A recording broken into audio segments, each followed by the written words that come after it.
아는 분은 아시겠지만 제가 다니던 고등학교가 조금 특별했습니다. 웃으시는 분이 계시는 거 보면 제 학교 이름을 기억하시나 봅니다. 제 학교가 굉장히 특별했는데 이 학교 이름도 특별했지만 이 학교에서 매년 진행했던 이 행사 또한 특별했습니다. 그게 뭐냐면 매년마다 반별 합창대회를 했었어요. 그것도 엄청 크게 오랫동안 준비해서 강당에 모여서 다 같이 모여서 반별로 찬양을 이렇게 하는 거예요. 반별로 무대에 올라가기까지 굉장히 오랜 시간 준비를 합니다. 그리고 각자 막 열정을 다해서 이렇게 연습을 해요. 학년 대상이라고 받아봐야 꼴랑 박수뿐인데도 이 학생들도 그렇고 선생님들도 그렇고 굉장히 열과성을 다해서 준비를 했었어요. 놀랍게도, 아주 놀랍게도, 진짜 놀랍게도 제가 3년 내내 반에서 솔리스트였어요. 놀라우시죠? 저도 믿겨지지 않아요. 제가 그 자부심을 가지고 이제 오산에 있는 한신대학교에 진학을 했습니다. 거기 학교에 보면 임마누엘 성가대라는 곳이 있었어요. 신입생으로 딱 들어가면 가장 먼저 가입하고 싶은 곳이 바로 임마누엘 성가대였다는 거예요. 저 나름대로 3년 내내 반에서 솔리스트였으니까 그래도 좀 뭔가 좀 되겠지 하면서 그때 아주 친하게 지냈던 친구들과 함께 오디션을 봤어요. 오디션도 보고 인터뷰도 해서 그 중에 몇 명 뽑아가요. 친한 친구까지 총 3명이서 이렇게 가입 신청을 하고 오디션 보고 면접까지 했는데 그 셋 중에 저만 합격했어요. 놀랍지 않으세요? 박수 받자고 이야기한 건 아닌데 아무튼 굉장히 놀라운 거였어요. 저 스스로도 굉장히 놀랐습니다. 왜냐하면 한 친구는 악기를 굉장히 잘 다루는 친구였고 한 친구는 굉장히 미성에 엄청 찬양을 잘하는 친구였어요. 근데 제가 뽑혔어요. 너무 신기해가지고 내가 그래도 좀 되나 보다 이 생각을 하고 이제 당당하게 테너 파트에 들어가서 연습을 시작했습니다. 엄청나게 열심히 연습을 해서 이제 학교에 매주 채플 예배가 있는데 그 채플 예배 때 성가대 특성을 서게 된 거예요. 근데 저는 연습을 엄청 열심히 했는데 그 연습을 하고 나서 성가대에 딱 섰는데 이 예배가 다 끝나고 친구가 저한테 찾아오는 거예요. 그 떨어졌던 친구가 저에게 이런 말을 건넵니다. 네 때문에 은혜가 하나도 안 되더라. 어떻게 그렇게 인상을 쓰고 찬양을 하는 거야? 그때 알았어요. 내가 인상으로 찬양하는구나. 그 생각을 그때 처음 깨닫게 된 거예요. 제 나름대로 너무 큰 충격이어가지고 그 뒤로 자신감이 다 사라졌어요. 제 찬양 목구멍이 좁아지더라고요. 예전에는 첫박만 약했는데 지금은 박자가 다 약해졌어요. 불안하니까, 걱정되니까. 제가 양평 장로교회라는 곳에서 부목회자로 이렇게 5년 동안 있었습니다. 여러 가지 위원회를 맡고 여러 가지 일을 했었는데 그중에 새가족위원회를 담당하고 있었을 때였어요. 새가족들이 굉장히 많이 찾아와요. 한 해에 200명씩 찾아오기도 하는데 거기에서 찾아온 새가족들을 모아놓고 제가 새가족 교육을 진행을 해요. 그중에 연세가 꽤 높으신 분이 참석을 하셨는데 이분이 참석은 계속해요. 결석을 절대 하지 않습니다. 결석은 안 하는데 희한하게 제 새가족 교육을 듣지는 않아요. 참석은 엄청 열심히 하고 저를 엄청 열심히 쳐다보는데 듣지는 않아요. 약간 치매가 있으셔가지고 그냥 저만 이렇게 많이 쳐다만 보고 계셨던 분이셨어요. 제가 교육을 끝내고 나서 이제 환송하면서 보내드리면서 악수하고 인사하는데 이 어르신께서 저한테 한마디를 하고 가시는 거예요. 저한테 어쩜 그렇게 내가 꿈에서 본 아기 예수님과 똑같이 생겼네요 하면서 가는 거예요. 제가 그 얘기를 듣고 하고 많은 성경 인물 중에 왜 하필 예수님은 좋은데 왜 아기 예수님일까? 엄청난 고민이 그때 그 순간 확 지나가더라고요. 그래서 내가 키가 작아서 아기 예수님이라고 하던 건가? 이 생각까지 하게 됐어요. 아무튼 이분과 제가 곧잘 대화를 나누게 되었는데 그 말을 듣고 반응해주고 함께 대화를 하다 보니까 이분을 향한 제 모습이 제가 보기에도 약간 예수님이 보일 법한 미소를 보이고 예수님이 하실 법한 말씀을 제가 하고 있더라고요. 여러분, 누군가 한 사람의 한마디가 상황과 환경에 따라서 엄청난 차이와 결과를 나타낸다는 사실이에요. 여러분, 주변에 좋은 표현, 선한 말을 들려줘야 그 사람이 좋게 변하고 그 사람이 선하게 바뀌게 된다는 거예요. 요즘 선한 영향력이라는 말이 굉장히 유행하고 있습니다. 선한 영향력이라는 것은 어쩌면 선한 표현으로부터 시작된다라는 것을 여러분들이 알고 계셔야 되는 거예요. 우리 앞뒤 좌우 성도님들과 함께 인사 나눠보도록 하겠습니다. 오늘 참 예쁘시네요. 오늘 참 예쁘시네요. 옆에 남자분이 계시면 오늘 참 잘생기셨네요. 여러분, 예쁘게 말씀하시면서 사시기 바랍니다. 예쁜 말만 해도 부족한 세상이에요. 예쁜 말만 해도 우리가 삶이 짧다고 느낄 수 있어요. 근데 왜 나쁜 말 하고 사세요? 예쁜 말만 해야 돼요. 또한 예쁜 말씀을 예쁘게 말씀 들으시면서 사시기 바랍니다. 우리 다시 한번 인사 나누겠습니다. 예쁘게 말씀 들읍시다. 예쁘게 말씀 들읍시다. 예쁘게 말씀 들읍시다. 네. 우리가 말씀을 듣는 모습을 누가 지켜보고 계실까요? 하나님. 좋아요. 우리 어린이들이 참석하니까 이게 너무 좋네. 대답이 바로바로 오네요. 하나님이 지켜보고 계세요. 근데 우리가 예쁜 모습으로 말씀을 듣고 예쁜 모습으로 예배를 드려야 하나님이 기뻐하시지, 인상 훅 쓰고 오늘 집에 오기 전에, 아니 오늘 교회 나오기 전에 남편이랑 싸웠는데, 이렇게 오면 하나님이 즐거워하지 않으신다는 거죠. 기뻐하지 않으신다는 거예요. 오늘 예쁜 모습으로 함께 말씀 듣기를 바랍니다. 오늘 본문 말씀 마태복음 15장 33절 우리 함께 합독해 보도록 하겠습니다. 제자들이 이르되 광야에 있어 우리가 어디서 이런 무리가 배부를 만큼 떡을 얻으리이까. 아멘. 오늘 본문은 예수님의 여러 가지 기적 중에 떡 7개와 물고기 2마리로 4,000명을 먹이셨던 칠병이어의 장면입니다. 이 기적이 나타났던 장소가 어디예요? 벳세다라는 지역이에요. 우리 화면을 좀 보겠습니다. 이 벳세다라는 지역이 갈릴리 호수에 보면 한 12시 조금 지난 지점에 있어요. 상부 요단강이라고 하늘색으로 써 있고 그 아래 빨간 점으로 벳세다라고 보이시죠? 근데 이 지역 자체가 그 당시 고대 근동에서 어떤 표현을 들었냐면 비옥한 초승달 지대라는 이름을 들었어요. 즉 초승달 모양으로 이렇게 유프라테스 강에서부터 이렇게 나타나는데 그 끝자락에 벳세다가 있는 거예요. 이곳에 연간 강수량, 비 오는 양이 1000mm가 넘어요. 1000mm가 넘으면 뭘 할 수 있느냐? 농사를 지을 수가 있는 거예요. 우리가 우리나라야 비가 많아서 농사 이렇게 몇천 미리 오고 이러는데 1000mm만 돼도 농사를 할 수 있고 이스라엘 대부분의 지역은 1000mm가 안 와요. 그래서 이른 비와 늦은 비가 없으면 그들이 농사를 파종하고 수확을 할 수가 없는 거예요. 1000mm가 넘는 강수량을 가지고 농사를 지을 수 있고 또 해가 좋아서 일조량이 굉장히 좋다고 이야기합니다. 그렇다면 뭘 의미하겠어요? 풀이 잘 자라고 소출도 많다라는 거예요. 우리가 다음 화면을 좀 보도록 하겠습니다. 저기 지역이, 저 사진을 보면 우리가 벳세다라고 하는 이름 붙인 곳의 지역이에요. 우리가 일반적으로 생각하는 광야가 아니라는 거예요.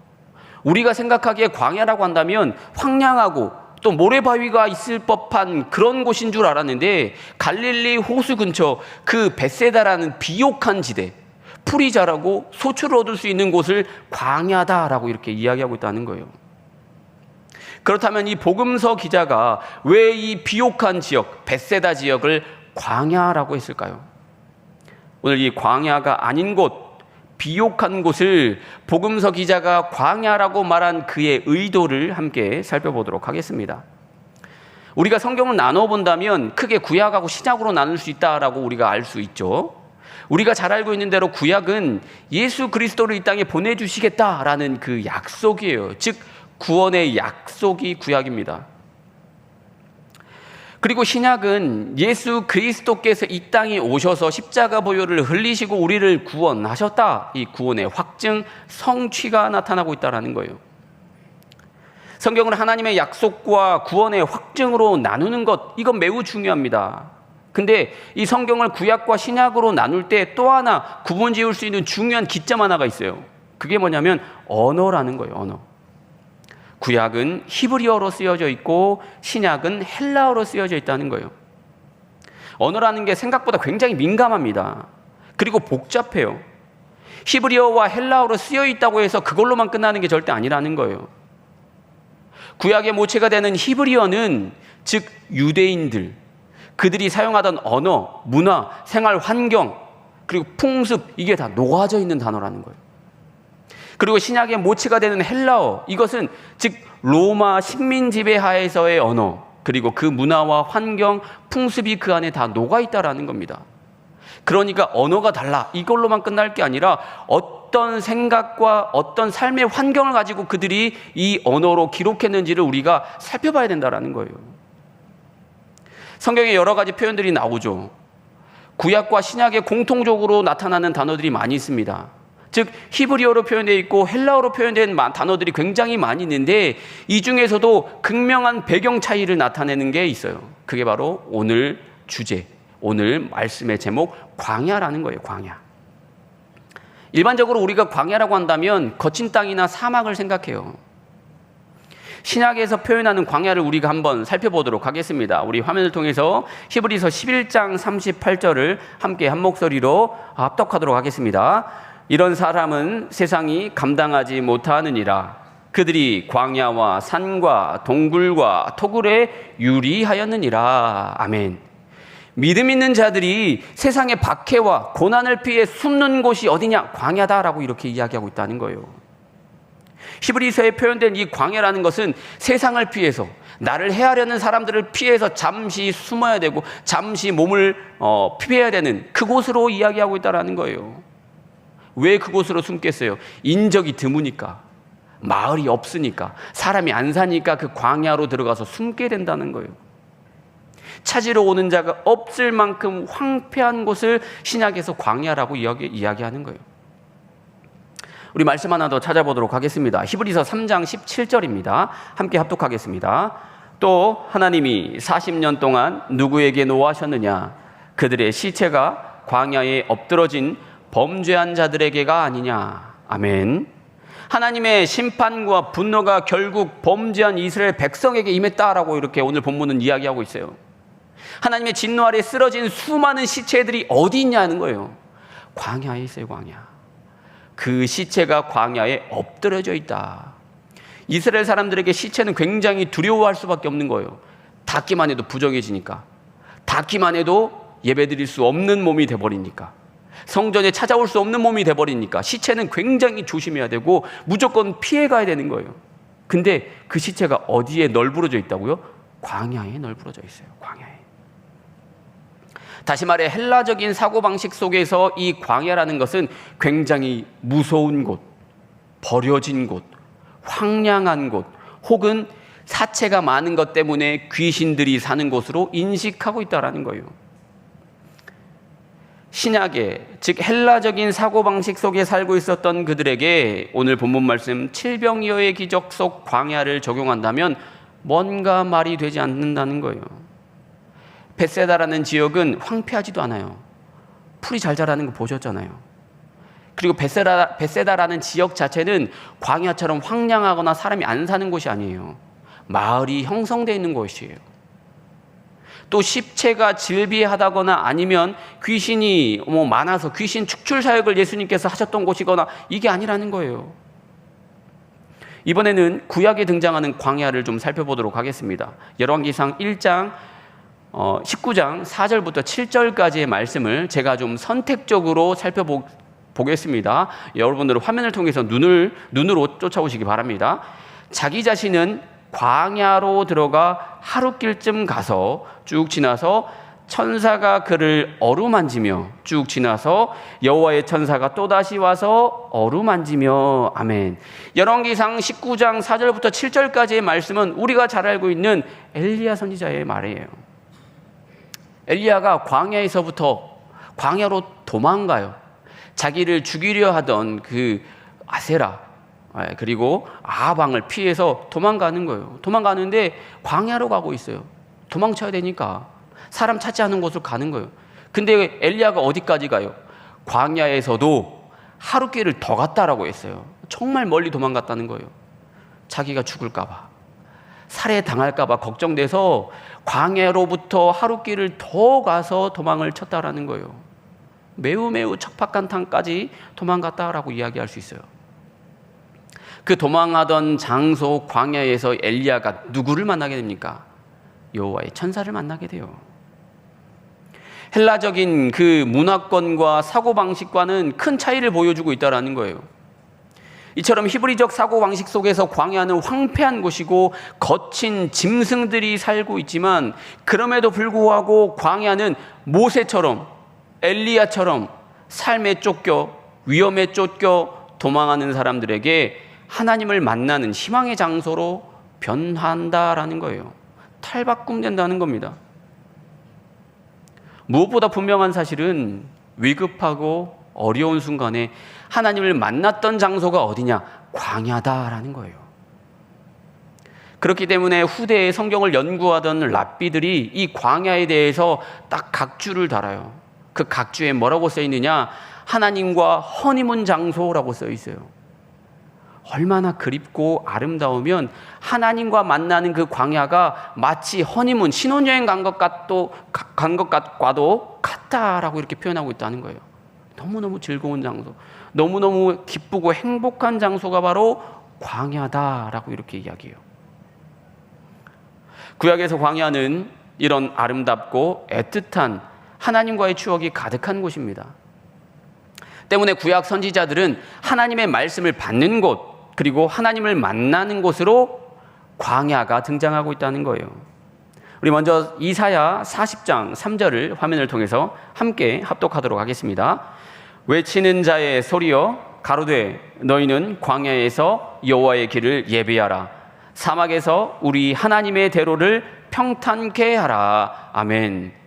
저는 이 말씀을 문자적으로 보면서 이 시대의 선지자들은 홀로 외롭게 아무 듣는 자 없더라도 외쳐야 되는 사람이구나라고 생각을 했어요. 그리고 그들은 광야같이 황폐한 곳에서부터 하나님의 길을 준비하고 예비해야 되는구나라고 생각을 했습니다. 근데 이 부분은 조금 다른 방식으로 접근할 필요가 있다는 거예요. 알쓸신잡이라는 옛날 프로그램 기억하세요? 제가 그 프로그램을 종종 봤는데, 그 프로그램을 보다 보면 듣는 사람, 청자로 하여금, 청중으로 하여금 신뢰를 높이게 만들어주는 방법이 있다는 거예요.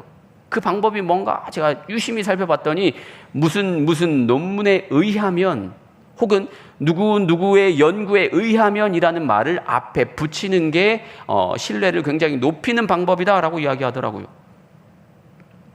성경으로 돌아와서 특별히 선지자들이 사용하던 광야에서 소리가 있었다라는 표현은 우리가 그저 쉽게 지나가는 표현으로 받아들이는 게 아니라, 지금 하고 있는 내 말, 지금 내 입에서 흘러나오는 이 말이 내가 하고 싶어서 하는 말이 아니다라는 거예요.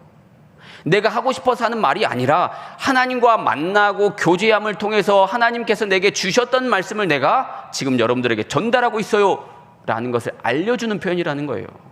광야에서 소리가 있었다. 이건 하나님을 만나고 왔어. 하나님의 음성을 듣고 내가 여러분들에게 그 말씀을 전달하는 거야 라고 이렇게 이야기한다는 거죠. 이사야 40장 3절에 등장하는 광야에서 여호와의 길을 예비했다라는 표현은 내가 광야에서 하나님을 만났고 하나님께서 지시하신 일을 준비했다, 또한 하나님께서 내게 말씀하셨고 계시하셨다라는 것을 보다 신뢰성을 가지고 표현하고 있다라는 거예요. 또한 이스라엘 사람들에게도 이사야라는 선지자가 광야에서부터 왔대, 이 이야기가 돈다면 이사야 입에서 나온 그 말을 흘려듣지 못한다는 거예요. 신뢰가 높아질 수밖에 없다는 거예요. 광야에서 하나님을 만나고 돌아온 여러 선지자들이 예언을 했음에도 불구하고 이스라엘 백성들은 결국 회개하지 않았어요. 그리고 온전히 하나님을 예배하지 않았습니다. 그러니 얼마나 패역하고 얼마나 당돌합니까? 광야에서 하나님의 말씀을 가지고 왔는데 그 말씀을 듣지를 않아요. 그 얘기는 하나님의 말조차 듣지 않겠다는 거예요. 얼마나 패역한가요? 그러니 멸망당하고 뿔뿔이 흩어질 수밖에 없었다는 거예요. 하나님의 진노를 받을 수밖에 없었다는 거예요. 일반적으로 세례 요한을 구약 선지자의 최후의 모델, 마지막 구약의 선지자라고 이렇게 말합니다. 왜냐하면 그의 인생, 그의 삶이 구약시대 선지자들의 모형과 굉장히 닮아있기 때문이에요. 우리 화면을 통해서 마가복음 1장 3절과 4절을 함께 합독하도록 하겠습니다. 광야에 외치는 자의 소리가 있어 이르되 너희는 주의 길을 준비하라. 그의 오실 길을 곧게 하라. 기록된 것과 같이 세례 요한이 광야에 이르러 죄 사함을 받게 하는 회개의 세례를 전파하니. 아멘. 다시 한번 말씀드리지만 광야는 하나님을 만나는 장소로 이해해야 된다는 거예요.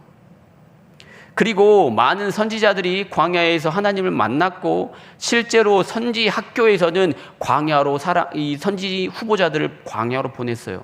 하나님 만나고 오라고, 하나님의 음성을 듣고 오라고, 계시받고 오라고. 하나님을 만나고 하나님의 음성을 듣고 계시받아서 하나님의 말씀을 전한다라는 거예요. 세례 요한은 광야에서 자랐어요. 그리고 광야에서부터 외치기 시작합니다. 죄 사함을 받게 하는 회개의 세례를 받으라 라고 말하고 있어요. 즉 신약에서 이야기하는 이 표현은 세례 요한이 출생부터 하나님과 대면하고 있었다 라고 설명하고 있다는 거예요. 즉 하나님의 뜻을 전달하는 선지자로서의 삶을 온전히 살아냈다라는 것을 이야기해주고 있다는 거예요. 이렇듯 선지자의 전형으로 보이는 세례 요한은 후에 오실 예수 그리스도에 대해서 이렇게 말합니다. 요한복음 1장 27절 함께 합독하도록 하겠습니다. 곧 내 뒤에 오시는 그이라. 나는 그의 신발끈을 풀기도 감당하지 못하겠노라 하더라. 아멘. 광야에서 오랜 기간 동안 하나님을 만나고 훈련받고 준비했던 이 세례 요한의 입술에서 나온 말이 뭐냐? 예수님의 신발끈을 풀기도 감당하지 못하겠다라고 이야기하는 거예요. 구약시대 선지자, 마지막 선지자로 보이는 이 세례 요한이 한다는 얘기가, 예수님은 내가 신발끈을 감당할 수도 없어, 풀기도 감당할 수도 없어 라고 이야기하고 있다는 거예요. 신발끈을 누가 풀어줄까요? 그 집에 시종이 풀어줘요. 예수님에 비하면 나는 시종도 안 돼 라고 이렇게 이야기하는 거예요. 세례 요한이 이 이야기를 했을 때, 이 말을 했을 때 당시에 가난한 사람들이 너무너무 기뻐했어요. 왜냐하면 그들이 많은 사람들이 소작농이었다라고 이렇게 이야기하는데, 로마의 식민 지배하 속에 있었기 때문에 로마에게 세금으로 자신이 벌어들인 수입의 40%를 세금으로 내고, 또 땅 주인이 따로 있으니까 땅 주인한테 40%를 내고 나머지 20% 가지고 사는 거예요. 쭉 한 해 동안에 농사 지어서 10,000원을 벌면 4,000원을 로마에 주고, 또 나머지 4,000원을 이 땅 주인에게 주고 2,000원 가지고 사는 거예요. 근데 문제는 이 2,000원 중에서도 성전 세금도 내야 되고, 예배를 드리기 위해서 제물도 가져와야 되고 한다는 거예요. 진짜 아끼고 아껴서 너무너무 소중하게 모으고 모아서 시장 가서 비둘기 한 마리를 1,000원 주고 샀어요. 2,000원 중에 1,000원 주고 샀어. 그래서 제가 이거 하나님과 화목제물 좀 드리려고요 하고 성전에 가지고 왔더니, 여기에 잠깐 깃털이 하나 빠졌네, 이거 흠 있어서 하나님께 못 드려요. 저기 옆에 가보면 저기 성전 옆에 비둘기 파는 데 있어, 거기 가서 사오세요. 정말 속상하지만 나머지 1,000원을 가지고 비둘기, 흠 없다는 그 비둘기, 이 성전에서 키우던 비둘기를 사기 위해서 갔더니 웬걸, 시장에서 1,000원 하던 비둘기가 성전에서는 2,000원 하는 거예요. 어떻게? 예배도 제대로 못 드려요. 하나님 앞에 제물도 함부로 못 내놓는 거예요. 제사의식이 부패했고 신앙이 타락했고 종교와 정치와 결탁해서 왕이 대제사장을 뽑는 시대가 돼버렸어요. 예수님이 오셨을 때 공회원 자리, 중요한 회의를 치르는 그 자리마저도 돈으로 매수하던 시대가 되어버렸다는 거예요. 일반적인 백성들은 이 상황을 놓고 어떻게 생각했을까요? 제발 하나님이 말씀하셨던 그 구원자가 빨리 오셨으면, 지금 오셨으면, 지금 만났으면, 지금 좀 다 뒤집어 엎으셨으면, 예수님이 빨리 하루속히 왔으면 좋겠는데 어디서부터 와야 돼요? 광야에서 와야 돼요. 광야에서. 하나님께서 지금 고난 중에 있는 이스라엘 백성들에게 메시아를 보내시는데, 기존에 하나님을 만나고 훈련받던 장소에부터 출발해서 다가오는 그리스도, 엄청난 기대감과 흥분에 휩싸일 수밖에 없다는 거예요.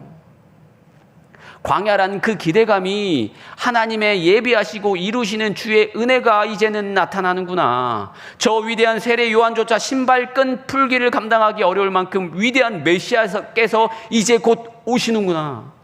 얼마나 흥분되고 얼마나 기대하고 있겠어요.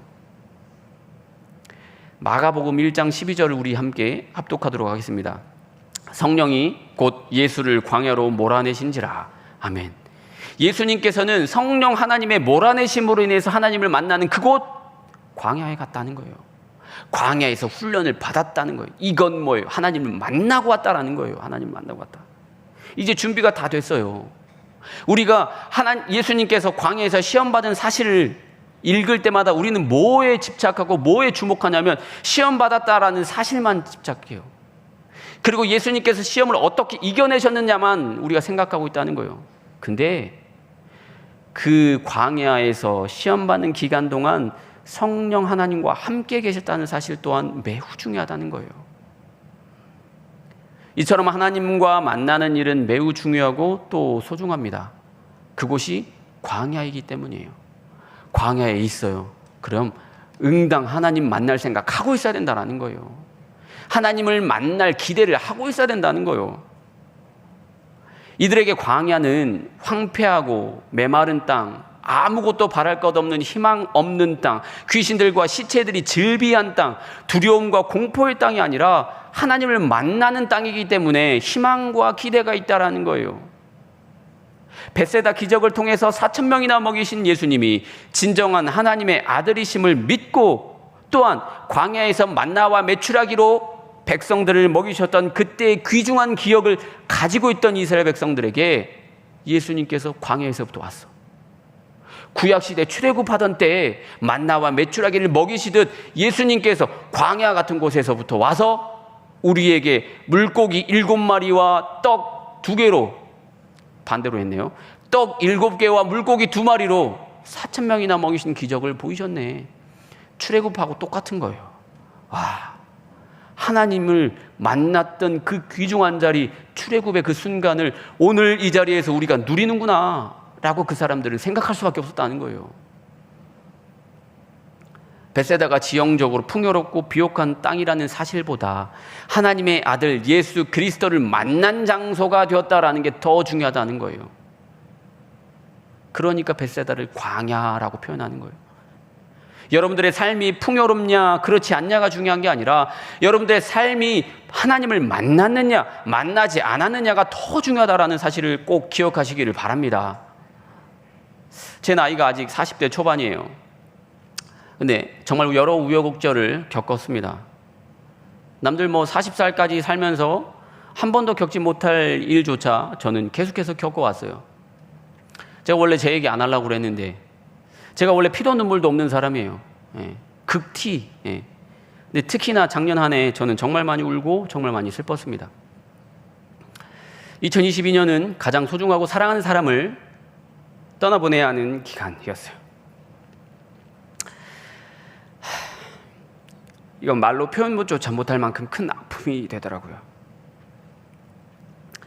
그때 저는 제 삶을 지탱하고 있는 커다란 축이 무너지는 느낌이었어요. 그 어떤 말로도 위로가 되지 않고 밖에 나가는 것도 귀찮고 말하는 것도 귀찮고 새벽 4시, 5시까지 잠을 잘 수가 없더라고요. 방을 바꿔보고 침대를 바꿔보고 뭘 별짓을 다 해도 잠을 잘 수가 없는 거예요.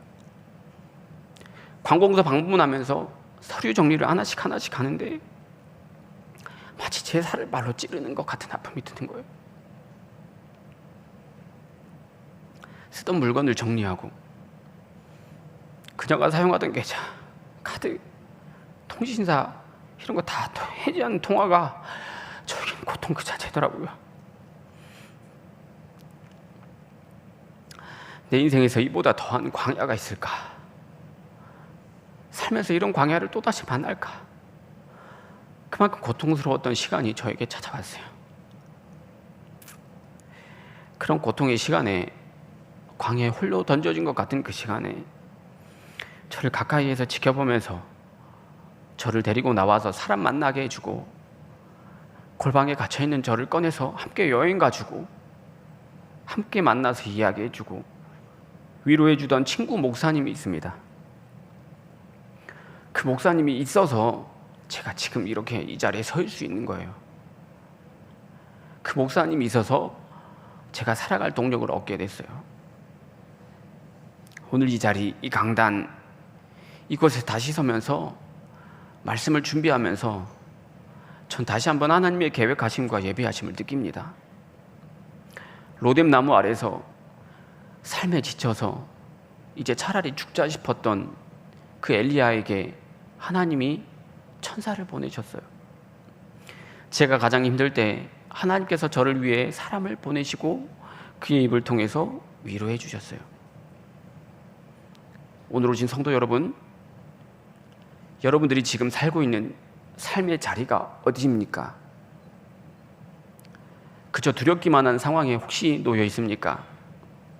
아니면 고통과 역경의 자리에 있습니까? 아니면 그 고통과 역경을 이제 지나쳐 와서 이제 좀 살만하다 싶은 시대에 와 있습니까? 여러분의 삶이 광야에 있다 할지라도 좌절하지 않으셨으면 좋겠어요. 황폐하고 두렵고 소망 없는 헬라 문화 속의 광야에 머물러 있는 것이 아니라 하나님을 만나는 그 자리, 히브리 문화 속의 그 광야에 있기를 바랍니다. 하나님을 만나는 그 자리에 있기를 소망합니다. 광야라서 두려워요가 아니라 광야라서 행복합니다. 고백하시기를 바랍니다. 하나님의 천사와 대면하며 세워지는 모두 되시기를 진심으로 축원드립니다. 오늘 함께 부르실 찬양은 볼지어다라는 복음 찬양입니다. 이 찬양은 제가 개인적으로 좋아하는 찬양이에요. 우리의 삶이 괴롭고 두렵고 힘들지라도 하나님의 음성을 듣고 하나님과 함께하는 기쁨의 시간 되시기를 바랍니다. 이 시간